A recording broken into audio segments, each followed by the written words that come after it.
Hello అందరికీ welcome back to our channel. Karthideepam serial today ఎపిసోడ్లో ఏం జరిగిందంటే శౌర్య ఇక సుమిత్రకి బోన్ మ్యారో ఇచ్చి సుమిత్ర ప్రాణాలని కాపాడుకునేటట్లు చేసిన దశరథ కార్తిక్ దీప ఏ విధంగానో తెలుసుకుందాం ఫ్రెండ్స్. తెలుసుకోవాలంటే ఈ వీడియోని ఖచ్చితంగా లైక్ చేయండి, చివరి వరకు చూడండి. సుమిత్ర ప్రాణాన్ని కాపాడడానికి దీప తన కడుపులో ఉన్న బిడ్డను కూడా త్యాగం చేయడానికి ఇంకేమోది సిద్ధపడుతుంది.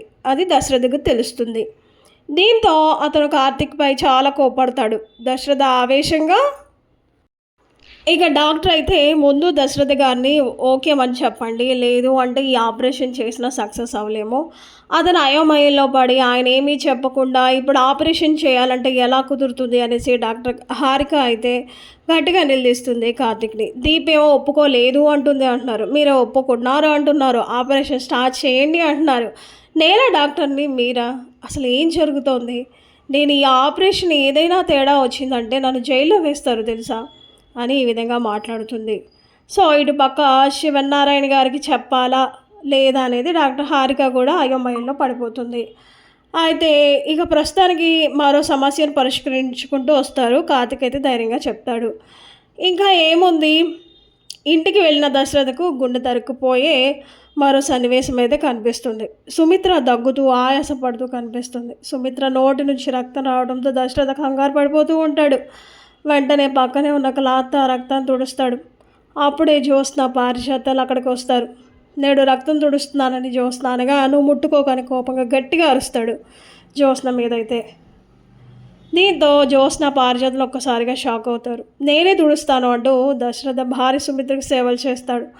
నేను బతుకుతాను కదా, ఆపరేషన్ వరకు ఆగలనా? నాకు భయంగా ఉంది. ఒకవేళ నేను నిద్రలోనే పోతే అయినా నన్ను చూసుకోవడానికి నా కూతురు ఉంది, తను చూసుకుంటుందని ఇలా మాట్లాడుతుంది సుమిత్ర. దీప కడుపులో బిడ్డ క్షేమంగా ఉంది కదా అని అడుగుతుంది సుమిత్ర. ఇది విన్న కార్తిక్, దీప, దశరథులు ఒక్కసారిగా ఇక బాధలో మునిగి తేలుతారు.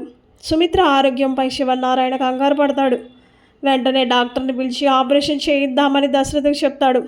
దీంతో కార్తిక్ అన్న మాటలు గుర్తుకొచ్చి దశరథ బాధపడతాడు. ఇక ఏమీ చేయని పరిస్థితిలో అందరూ ఒక్కసారిగా బాధపడుతూ కూర్చుంటారు. ఇటు చూస్తే దశరథ సుమిత్రను చూస్తూ బాధపడతాడు.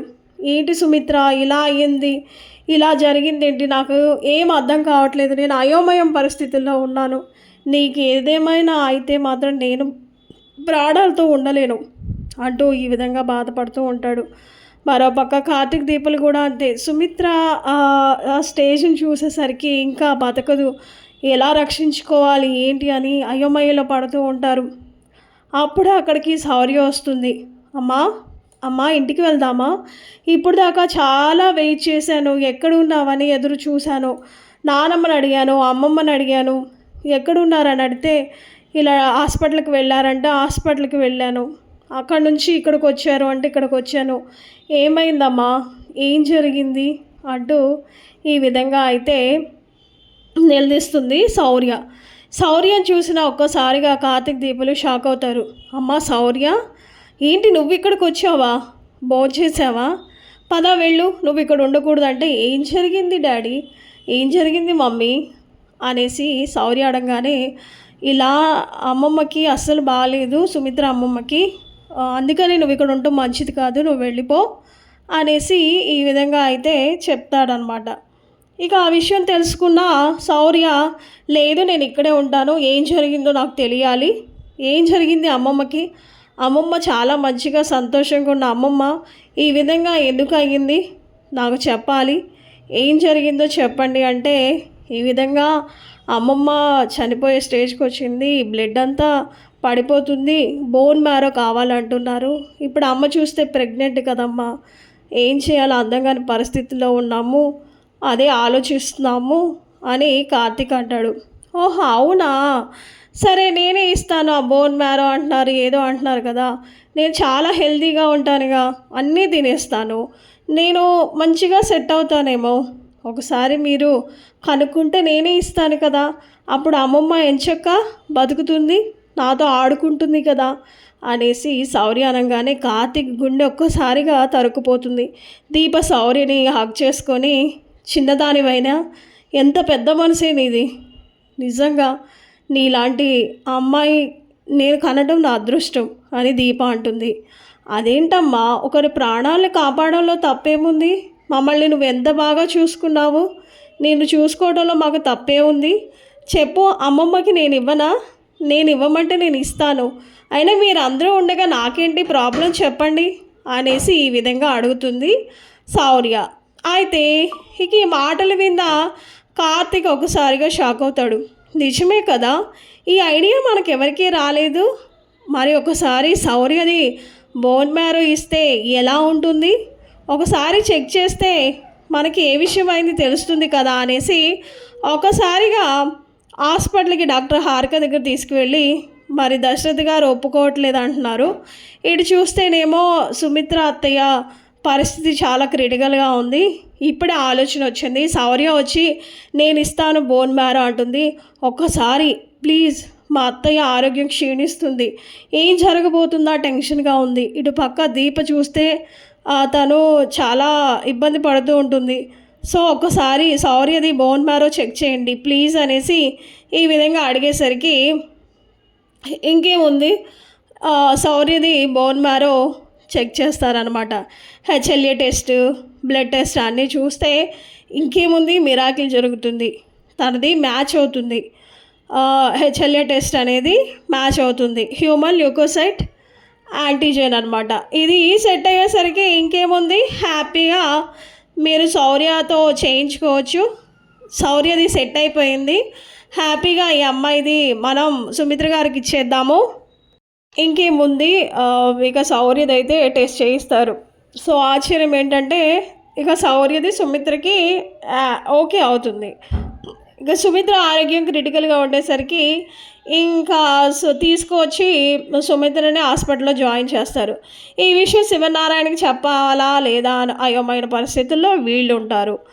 చేసేది ఏమీ లేక ఇక లాస్ట్ డెసిషన్ అయితే శౌర్యని అనుకొని శౌర్యానికి టెస్టులు చేయించేసరికి శౌర్యది ఓకే అవుతుంది.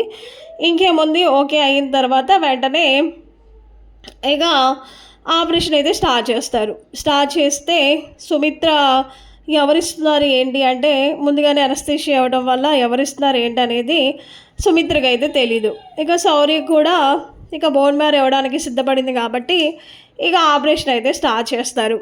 స్టార్ట్ అయిన తర్వాత చక్కగా సుమిత్ర ఆరోగ్యంగా బయటకు వస్తుంది. చాలా సంతోషంగా బయటపడుతుంది సుమిత్ర. ఇక ఆపరేషన్ అయిన తర్వాత పక్కన శౌర్య ఉంటుంది. ఇదేంటమ్మా శౌర్య, నువ్వు ఉన్నావు ఏంటి, జ్యోత్స్న లేదేంటి అంటే నేనే ఇచ్చాను అమ్మమ్మ బోన్ మ్యారో, నేనే ఇచ్చాను నీకు అని చెప్పగానే ఏంటి నువ్వు ఇచ్చావా బోన్ మ్యారో, అదేంటి నువ్వివ్వడం ఏంటి, నాకేం అర్థం కావట్లేదు అని అడిగేసరికి ఇక అప్పుడు ఈ విధంగా సమాధానం ఇస్తుంది సుమిత్ర. నువ్వు నాకు బోన్ మ్యారో ఇచ్చింది, ఇంత చిన్నపిల్లవి ఎంత త్యాగం చేసావమ్మా, నాకు ఇవ్వడానికి జ్యోత్స్న ముందుకు రాలేదా అంటే ఏమో అమ్మ నాన్న బాగా ఏడుస్తున్నారు, నీకు అస్సలు బాగాలేదు, బ్లడ్ వస్తుంది, ఇక చనిపోయే స్థితికి వస్తుంది అంటే నేనే చెప్పాను ఇలా నేను ఇస్తాను బోన్ మ్యారో, ఒకవేళ సెట్ అయిద్దో లేదో నేను చూస్తాను అని ఈ విధంగా చెప్పాను. వెళ్ళి డాక్టర్ గారిని కలిశారు. అన్ని టెస్టులు చేసేసరికి నాకు ఓకే అయ్యింది అన్నారు.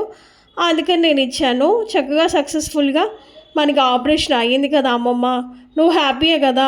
నీకు బాగలేకపోయేసరికి ఇంట్లో వాళ్ళందరూ టెన్షన్ పడ్డారు తెలుసా, అందరూ బాధపడిపోయారు, నేను కూడా బాధపడ్డాను. అందుకనే నేను ఈ విధంగా అయితే బోన్ మ్యారో ఇచ్చాను. నువ్వు హ్యాపీ కదా, నువ్వు సంతోషంగా బయటకు వచ్చావు కదా, నువ్వు సంతోషంగా బయటకు వచ్చావు కదా, ఇంకేం కావాలి.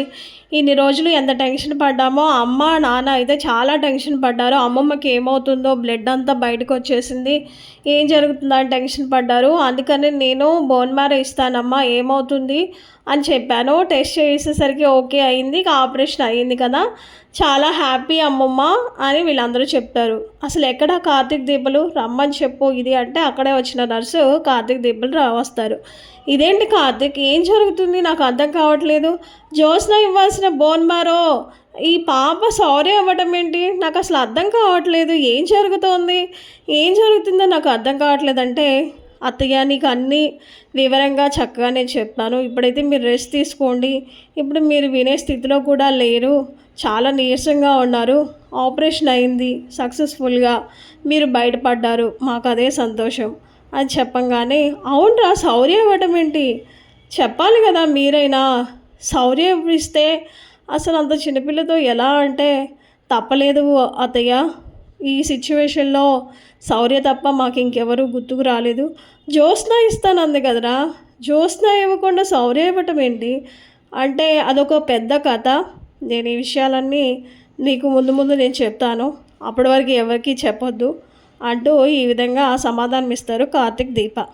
ఇంకేముంది, సుమిత్ర మాత్రం ఇక బాధపడుతూ ఏం చేసేది లేక మౌనంగా ఉండిపోతుంది. ఇక ఈ విషయం తెలుసుకున్న జ్యోత్స్న వచ్చి కంగారు పడుతూ ఉంటుంది, ఎవరిచ్చారు, ఈ దీప ఇచ్చిందా ఏంటా బోన్ మ్యారో, బిడ్డ పోయినట్టుంది అని ఇక జ్యోత్స్న పారిజాతం మాట్లాడుకుంటూ ఉంటారు. అయితే ఇక దీప ఇక జీవితంలో దానికి పిల్లలు పుట్టరు, ఇక శౌర్య గతి, మనవడం అనేసి ఆ కాంచన ఓ ఎగబడిపోయింది. ఇప్పుడు చూస్తే ఏమీ లేదు, చూద్దాం ఇంకెన్ని రోజులు ఇక దీప అట్లా ఉంటుందో అనేసి వీళ్ళిద్దరం మాట్లాడుకుంటూ ఉండగా ఇక లోపలికి వెళ్ళి చూస్తారు. అత్తయ్య ఆపరేషన్ సక్సెస్ అయింది, మమ్మీ ఎలా ఉందనగానే పక్కన శౌర్య కనిపిస్తుంది. ఇదేంటి నువ్వు ఇక్కడ ఉన్నావంటే నేను ఇక్కడ, అవును నేనే కదా ఉండాల్సింది అంటే, అదే నువ్వెందుకున్నావే ఇక్కడ అంటే నేనే కదా ఇచ్చింది బోన్ మ్యారో అని శౌర్య అంటుంది.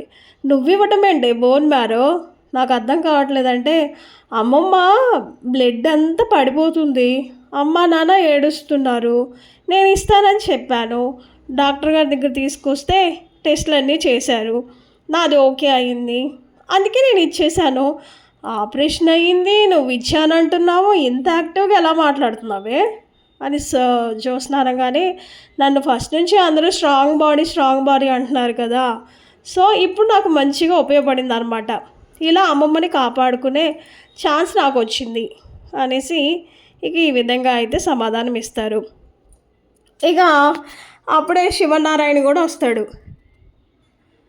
శివనారాయణ వచ్చి ఇలా మాట్లాడతారు, ఇప్పుడు సుమిత్ర ఆరోగ్యం ఎలా ఉంది దశరథ, ఇప్పుడు బాగానే ఉంది కదా, ఏం జరిగింది, నేను ఆఫీస్ వర్క్లో ఉండి మీరు సడన్గా దశరథ తీసుకొచ్చేసాడు సుమిత్రని, ఏం జరిగింది ఏంటంటే నా టెన్షన్ పడుతున్నాను, ఏమైందిరా చెప్పరా ఏం జరిగింది, సుమిత్ర ఇప్పుడు అంతా ఓకే కదా, తన హెల్త్ బాగానే ఉంది కదా, జ్యోత్స్న పర్లేదు కదా అంటే వెళ్ళి చూడొచ్చు అన్నారు, వెళ్ళండి తాతయ్య అని కార్తిక్ చెప్పంగా లోపలికి వెళ్ళి చూడంగానే ఇక శౌర్య కనిపిస్తుంది. ఇదేంటి శౌర్య నువ్వు ఇక్కడ ఉన్నావు, అదేంటి అని షాక్లో ఉంటాడు శివనారాయణ. ఏం లేదు తాతయ్య, అమ్మమ్మకి బాగాలేదు కదా, నేనే ఇచ్చాను బోన్ మ్యారో, అమ్మమ్మని కాపాడుకోవాలని నేను చెప్పాను, నాది ఓకే అయింది, మంచిగా బయటపడ్డామని చెప్తుంది. అయితే సుమిత్ర ఏంటమ్మా ఏం జరిగింది, నాకేం అర్థం కావట్లేదు, శౌర్య ఇవ్వటం ఏంటి అని అడగగానే అవును నాకు ఈ పాపే ఇచ్చింది శౌర్యే, ఎందుకంటే శౌర్య చాలా వీక్గా ఉంది, శౌర్య చాలా మంచి అమ్మాయి, ఏమో నాకు ఏం జరిగిందో తెలియదు మావయ్య గారు, ఇలా బోన్ మ్యారో నాకు ఇచ్చింది శౌర్య, నేను జ్యోత్స్న ఇస్తుంది అని అనుకున్నాను, తీరా చూస్తే జ్యోత్స్న కాదు నాకు ఇచ్చింది అనేసి ఈ విధంగా సమాధానం అయితే ఇస్తుంది సుమిత్ర. ఇంకా శివనారాయణ బయటకు వచ్చి కార్తీక్ దీపల్ని అడుగుతాడు, అదేంటి నాకు అర్థం కావట్లేదు, ఎవరిచ్చారా బోన్ మ్యారో, ఎవరికి ఇచ్చారు, అదంతా పెద్ద కథ అత్తయ్య, నీకు వివరంగా చెప్తాను, సుమిత్ర అత్తయ్య ఇంటికి వచ్చిన తర్వాత మంచిగా సెటిల్ అయిన తర్వాత అప్పుడు నేనైతే చెప్తాను, అప్పుడు దాకా అందరూ సైలెంట్గా ఉండండి అనేసి ఈ విధంగా అయితే సమాధానం అయితే ఇస్తారనమాట. ఇక ఒక్కసారిగా అందరూ షాక్ అవుతారు, అందరూ ఒక్కసారిగా షాక్కి గురవుతారు. ఇదేంటి నాకు అర్థం కావట్లేదు, సుమిత్రకి శౌర్య బోన్ మ్యారో ఇవ్వటం ఏంటి అనేసి ఇంటికి తీసుకొస్తారు సుమిత్రని. చెప్పండి ఇప్పుడు ఏం జరిగింది, అసలు ఇక్కడ ఏం జరుగుతోంది నాకు తెలియాలి అని శివనారాయణ అడుగుతాడు. అసలు శౌర్య ఇవ్వడం ఏంట్రా సుమిత్రకి బోన్ మ్యారో, ఎవరిని అడిగి నువ్వు ఇప్పించావు, అంత చిన్నపిల్లతో ఇప్పించాల్సిన అవసరం ఏంటి అని శివనారాయణ నిలదీసేసరికి అప్పుడు కార్తీక్ అసలు నిజం బయట పెడతాడు. అసలు మీరు జ్యోత్స్నది సుమిత్ర అత్తయ్యకి ఇద్దాం అనుకున్న జ్యోత్స్న సుమిత్ర అత్తయ్య కూతురు కాదు, దీపే సుమిత్ర అత్తయ్య సొంత కూతురు అని చెప్పంగానే దశరథ వచ్చి, అవును నాన్నగారు, అవును డాడీ, ఎప్పటి నుంచో మీకు చెప్దాం అనుకున్నాను కానీ టైం కుదరలేదు. నిజం నిజం చెప్తున్నాము, బోన్ మ్యారో సెట్ అయ్యింది దీపది. మరి దీప ఇవ్వచ్చు కదరా అంటే, దీప ప్రెగ్నెంట్గా ఉంది. దీప ప్రెగ్నెంట్గా ఉన్న లేడీ ఇస్తే లోపల ఉన్న బిడ్డకి చాలా ఎఫెక్ట్ పడుతుందని చెప్పారు డాక్టర్. అందుకని దీపని మేము ఇవ్వలేదు. దీప ఒప్పుకున్నా మేము ఒప్పుకోలేదు. మరి శౌర్య ఇవ్వటం ఏంట్రా? ఇంకా తప్పలేదు డాడీ. సుమిత్ర అత్తయ్యకి చాలా అంటే చాలా సీరియస్గా ఉంది. తను బ్లడ్ అంతా వామిటింగ్ చేసుకుంటుంది. తను లాస్ట్ స్టేజ్ అని చెప్పారు డాక్టర్ గారు. ఇక చేసేది ఏమీ లేక శౌర్య బ్లడ్ టెస్టులు, హెచ్ఎల్ఏ టెస్టులు చేపిస్తే అంతా ఓకే అన్నారు. ఇక తప్పని పరిస్థితుల్లో మేము ఈ టెస్ట్ చేయించాము, ఓకే అయింది. ఇప్పుడు ఆరోగ్యంగా సుమిత్ర అత్తయ్య బయటపడింది, చాలా సంతోషంగా ఉంది అంటూ ఈ విధంగా అయితే సమాధానం ఇచ్చేసరికి ఇక అందరూ ఒక్కసారిగా షాక్ అవుతారు. పోనీలేండి, ఎవరిస్తే ఏమిటి, శౌర్య బయటకు పడింది, సుమిత్ర బయటపడింది, చాలా సంతోషం. ఇకనైనా సుమిత్ర జాగ్రత్తగా ఆరోగ్యంగా ఉండమ్మా, ఎలాంటి టెన్షన్ లేకుండా అని చెప్పగానే ఇక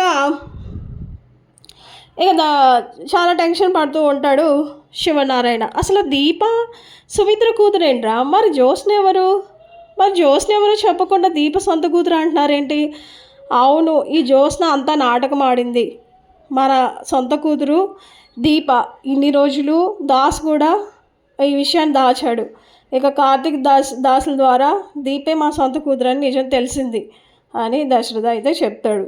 శివనారాయణ కూడా జ్యోత్స్న చెంప పగలగొట్టి, ఇన్ని రోజులు మా దగ్గర ఉంటూ మా వెనక గోతులు తవ్వుతూ మా దగ్గర ఇన్ని నిజాలు దాస్తావా, నువ్వు బయటికి నడు అనేసి జ్యోత్స్న అయితే బయటికి ఎట్టేస్తాడు. సో చూద్దాం ఫ్రెండ్స్, జ్యోత్స్న మరి నెక్స్ట్ ఏం చేయబోతుందో. దీపం చంపేస్తుందా, సుమిత్రని చంపుతుందా, ఇక ఏం జరిగిందో తెలియాలంటే మనం నెక్స్ట్ ఎపిసోడ్ చూడాల్సిందే. కార్తీదీపం సీరియల్ 2 ఎపిసోడ్ గురించి కానీ కార్తీదీపం సీరియల్ అప్కమింగ్ ఎపిసోడ్లో ఏం జరగబోతుందో ముందుగా తెలియాలంటే మా ఛానల్ తప్పకుండా సబ్స్క్రైబ్ చేసుకోండి.